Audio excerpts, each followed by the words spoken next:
Baiklah teman-teman, video kali ini kami buat dalam rangka semata-mata untuk memenuhi tugas mata kuliah filsafat ilmu. Dan untuk Bapak Bisri Mustafa, semoga berkenan untuk menonton video kami dari awal hingga akhir. Baiklah, yang pertama, izinkan saya untuk memperkenalkan diri. Nama saya Devi Eptikasari, dan ada beberapa materi yang akan menyampaikan materi pada video kali ini.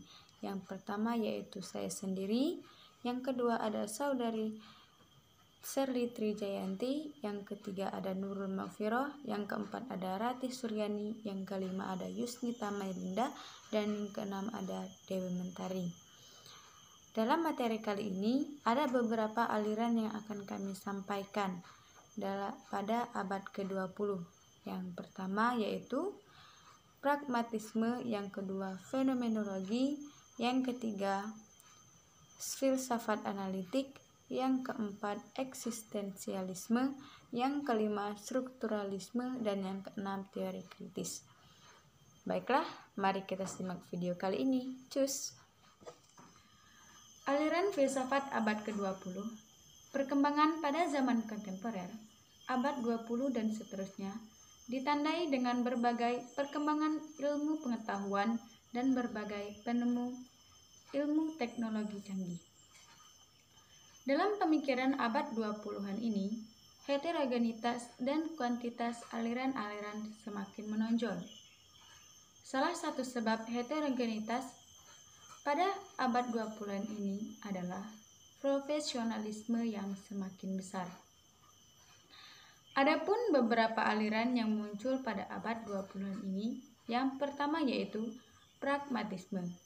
Pragmatisme diambil dari kata pragma, yaitu berasal dari bahasa Yunani yang berarti suatu tindakan ataupun suatu perbuatan.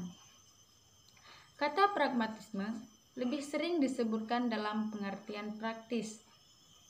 Sebenarnya, istilah pragmatisme lebih dikenal sebagai metode penjelasan sebagai konsep daripada sebagai suatu doktrin kefilsafatan. Pragmatisme mula-mula dikenal oleh Charles Sanders Peirce, filosof Amerika yang pertama kali memperkenalkan pragmatisme sebagai metode filsafat.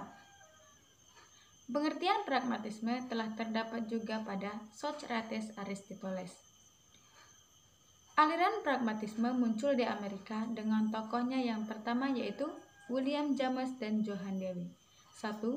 William James dalam bukunya The Meaning of Truth menyatakan bahwa tiada kebenaran yang mutlak berlaku umum yang bersifat tetap, yang berdiri sendiri, dan bebas dari akal yang mengenal. Menurut James, dunia tidak dapat diterangkan dengan berpangkal pada asasnya saja. Dunia adalah dunia yang terdiri dari banyak hal yang saling bertentangan. 2. Johann Dewey, menurutnya, tugas filsafat adalah memberikan pengarahan bagi perbuatan dalam pernyataan hidup. Filsafat tidak boleh tenggelam dalam pemikiran-pemikiran metafisis yang tidak berfaedah. Filsafat harus berpijak pada pengalaman dan mengolahnya secara kritis. Menurut Johann Dewey, tidak ada sesuatu yang tetap, manusia senantiasa berubah dan bergerak. Metode ini tidak hanya berlaku pada pengetahuan fisika saja, namun berlaku juga pada persoalan-persoalan sosial dan moral. Assalamualaikum warahmatullahi wabarakatuh. Perkenalkan, nama saya Serli Trijayanti. Di sini saya akan menjelaskan tentang aliran filsafat fenomenologi. Fenomenologi adalah studi mengenai pengalaman dan bagaimana pengalaman tersebut terbentuk. Pengalaman yang dimaksud adalah pengalaman subjektif dan intensionalitasnya. Studi ini kemudian mengarahkan pada analisis kondisi, kemungkinan intensionalitas, latar belakang praktik sosial, dan analisis bahasa. Studi fenomenologi didasarkan pada premis bahwa realitas terdiri atas objek dan penampakan kejadian atau fenomena yang diserap atau dimengerti oleh kesadaran. Fenomenologi didirikan pada awal abad ke-20 oleh Edmund Husserl dan dikembangkan oleh lingkar studi pengikut ide Husserlian di Universitas Göttingen dan Munich di Jerman dan khususnya di Prancis dan di Amerika Serikat. Fenomenologi adalah salah satu tradisi besar dalam sejarah filsafat abad ke-20.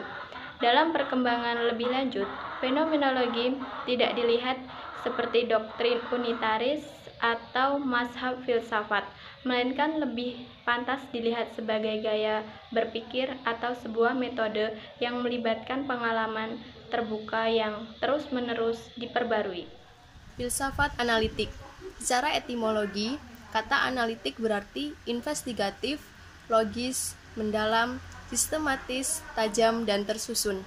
Sedangkan menurut Rudolf Carnap, filsafat analitik adalah pengungkapan secara sistematik tentang sintak logis atau struktur gramatikal dan aturan-aturannya dari konsep-konsep dan bahasa, khususnya bahasa yang semata-mata formal.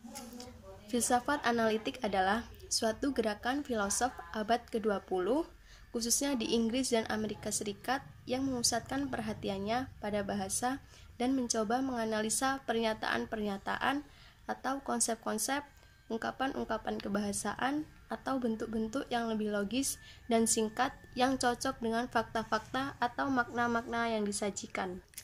Terdapat 4 fase perkembangan pemikiran filsafat, yaitu yang pertama adalah kosmosentris, yaitu fase pemikiran filsafat yang meletakkan alam sebagai objek dan wacana filsafat. Fase ini terjadi pada zaman kuno. Selanjutnya yang kedua adalah toesentris, ialah fase pemikiran filsafat yang meletakkan Tuhan sebagai pusat pembahasan filsafat. Fase ini mulai berkembang pada abad pertengahan. Kemudian yang ketiga adalah antroposentris. Pasti kalian tidak asing kan dengan kata antropos? Nah, antroposentris sendiri ialah fase pemikiran filsafat yang meletakkan manusia sebagai objek wacana filsafat. Fase ini terjadi dan berkembang pada zaman modern. Dan yang terakhir adalah logosentris. Apa itu logosentris?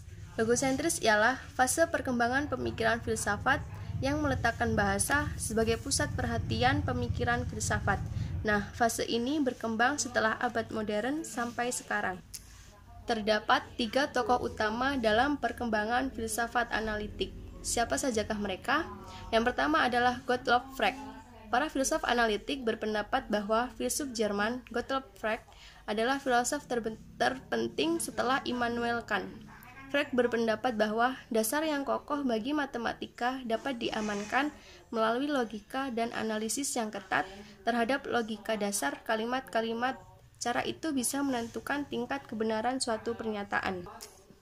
Selanjutnya yang kedua adalah Bertrand Russell. Pemikiran filosofisnya yaitu ia mencoba menggabungkan logika Frege dengan empirisme yang sebelumnya telah dirumuskan oleh David Hume. Bagi Russell, dunia terdiri dari fakta-fakta atomis atau atomic fact. Dalam konteks ini, kalimat-kalimat barulah bisa disebut sebagai kalimat bermakna, jika kalimat tersebut bisa berkorespondensi langsung dengan fakta-fakta atomik. Dan yang terakhir adalah Ludwig Wittgenstein. Pemikiran Wittgenstein terbagi menjadi 2 periode. Yang pertama ialah Tractus Logico-Philosophicus, dan periode yang kedua ialah Philosophical Investigations. Assalamualaikum warahmatullahi wabarakatuh. Perkenalkan, nama saya Rati Suryani. Di sini saya akan menjelaskan materi tentang eksistensialisme filsafat abad ke-20. Eksistensialisme adalah aliran filsafat yang memandang segala gejala kehidupan dengan berpangkal pada eksistensi. Eksistensi adalah cara manusia berada di dalam dunia. Kata eksistensi berasal dari kata ex, artinya keluar, dan sistensi artinya berdiri atau menempatkan. Jadi, eksistensi diartikan manusia berdiri sebagai diri sendiri dengan keluar dari dirinya dan sibuk dengan dunia di luarnya. Tokoh-tokoh eksistensialisme yaitu 1. Martin Heidegger tahun 1905.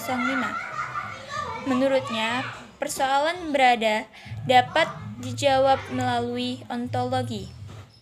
Artinya, jika persoalan ini dihubungkan dengan manusia dan dicari artinya dalam hubungan itu. 2. Jean-Paul Sartre, tahun 1905. Sartre menerbitkan majalah Les Temps Modernes atau Zaman Modern yang menjadi corong bicara filsafat eksistensialistis dan sekaligus dari suatu orientasi politik dan kultural. Ia juga telah memperkenalkan istilah eksistensi yang memegang peranan penting dalam filsafat abad ke-20. 3. Gabriel Marcel, tahun 1889-1973. Dalam filsafatnya, ia menyatakan bahwa manusia tidak hidup sendirian, tetapi bersama-sama dengan orang lain.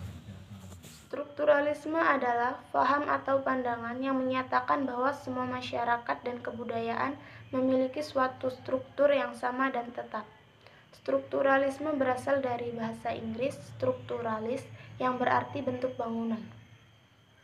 Strukturalisme berkembang pada abad 20, muncul sebagai reaksi terhadap evolusionalisme positif dengan menggunakan metode-metode riset struktural yang dihasilkan oleh matematika, fisika, dan ilmu-ilmu lain. Strukturalisme sebagai aliran filsafat yang bereaksi terhadap subjektivisme yang didewakan oleh eksistensialisme mempunyai ciri-ciri: 1. Desentralisasi manusia, 2. Kematian manusia sebagai subjek, 3. Manusia dibicarakan dalam rangka struktur bahasa, sosial, ekonomi, dan politik. Strukturalisme sebagai metode berpikir dalam memahami realitas dimulai oleh Ferdinand de Saussure, seorang ahli linguistik yang mempelajari bahasa dari sudut pandang strukturnya. Ciri-ciri strukturalisme adalah pemusatan pada deskripsi keadaan aktual objek melalui penyelidikan, penyingkatan tabiat, sifat-sifat yang terkait dengan suatu hal melalui pendidikan. Ciri-ciri itu bisa dilihat dari beberapa hal, yakni hierarki, komponen, atau unsur-unsur terhadap metode model teoretis yang jelas dan distingsi yang jelas.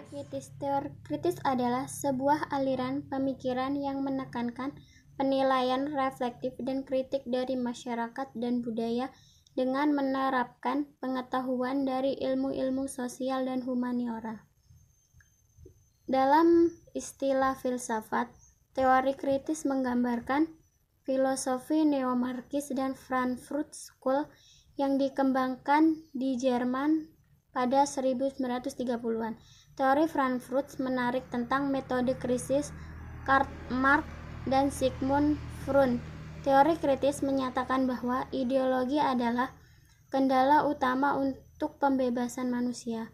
Teori kritis didirikan sebagai sekolah.